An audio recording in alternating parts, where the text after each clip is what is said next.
On June 23rd, there was a referendum on whether the UK should leave the European Union. And Leave won by 52% to 48%, so Brexit really happens.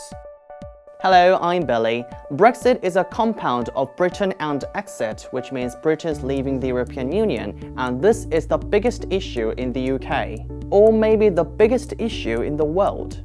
Then how did Brexit start?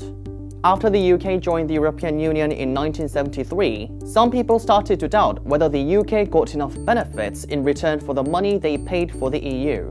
Those who supported Brexit thought the United Kingdom paid too much money for the EU membership, and they thought the UK was being held back by the EU. Also, they said the UK had too little influence in the EU, so they wanted Britain to be independent and have more influence. Actually, this referendum on Brexit is not the first time.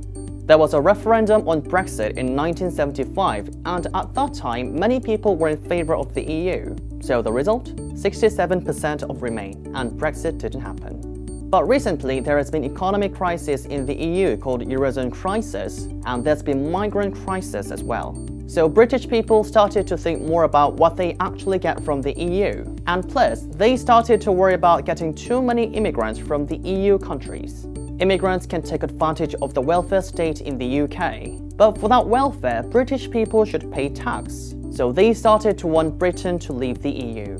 But Britain's being in the European Union doesn't only have disadvantages. Those who supported remaining in the EU, including the Prime Minister, said the EU membership brought lots of economic benefits thanks to much less barriers between European countries. They also said Britain's status in the world would be damaged by leaving the EU.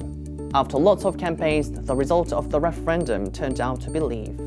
Then what's happening after the referendum? The price of the British pound has slumped dramatically after the referendum, and the global economy is fluctuating. Also, the British Prime Minister David Cameron has resigned, taking responsibility for Brexit, and Theresa May has become a new Prime Minister. Scotland said they would consider having another independence referendum, and Northern Ireland is also talking about independence.